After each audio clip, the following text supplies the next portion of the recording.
আসসালামু আলাইকুম। সবাই কেমন আছেন? আশা করি সবাই অনেক ভালো আছেন। বাড়ি থেকে আসার পথে ফার্স্ট ভ্যানে ক্যামেরাটা অন করে সামান্য একটু ভিডিও করছিলাম। তারপরে আমার মুড সুইং হয়। আমি আর একটা ভিডিও করতে চাইছিলাম না। কিন্তু এখানে এসে আমার মনটা এত বেশি ভালো হয়ে যায়, কারণ এই ছাগলগুলা দেখে আমি মূলত ছাগল, হাঁস, মুরগি এগুলোর প্রতি একটু দুর্বল। এগুলো দেখলে আমার অনেক বেশি ভালো লাগে। আমার এগুলো পালতে মন চায়, কিন্তু উম আমার ছেলেপেলে অনেক ছোট, এজন্য আমি পালতে পারি না। কিন্তু ওরা যখন একসময় বড় হয়ে যাবে, আমার একটা ফার্ম দেওয়ার ইচ্ছা আছে। এই ছাগলগুলা এত সুন্দর, আমরা যেখানেই যাচ্ছিলাম সেখানেই যাচ্ছিল।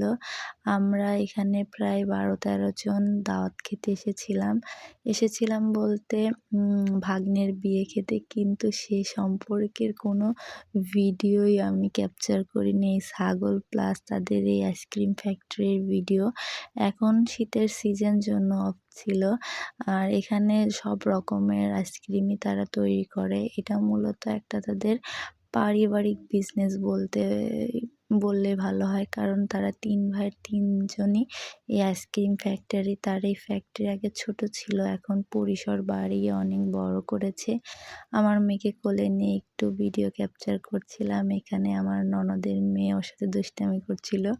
আর আমার ছোট ননদকে বলছিলাম, "একটু সুন্দরভাবে দাঁড়াও, তোমাদের একটা ভিডিও করি।" আর ও তো তখন হাসছিল। আর এদিকে আমার ননদ জামাই আমার ভ্যানিটি ব্যাগ রাখছিল। এটা দেখে আমার অনেক বেশি হাসি পাচ্ছিল। তারপরেও ও এটা ফার্স্টে হলো আমি খেয়ালই করিনি যে আমার ননদ জামাই আমার ব্যাগ ক্যারি করছে।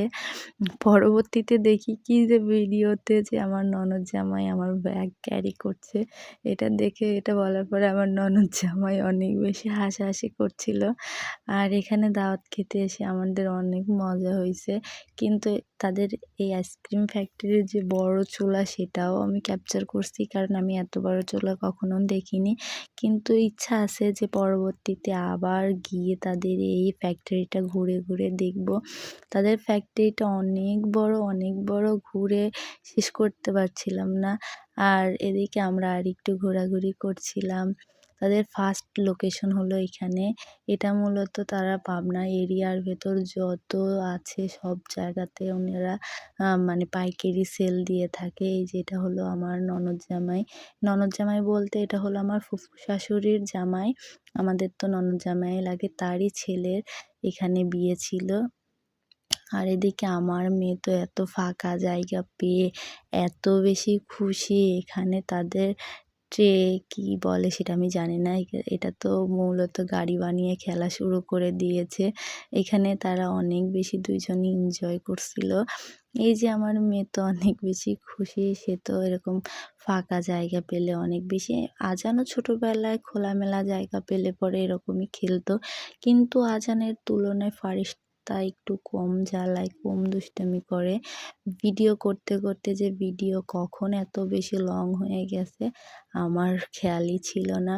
তারপরেও বলতে গেলে আমরা এই প্রথম ফ্যামিলির শ্বশুরবাড়ির ফ্যামিলি সবাই এতজন একসাথে দাওয়াত খেতে এসেছিলাম। তারপরে আমার এই বোরকাটা আমার আম্মু কিনে দিয়েছিল। সেটা পরে একটু ভাবচক্কর নিচ্ছিলাম আমি কেমন দেখতে। এক জায়গায় ফোনটাকে রেখে একটু করছিলাম। আর আগের মতো এখন আর কোথাও সেজে গুজে যাওয়ার আর টাইম থাকে না।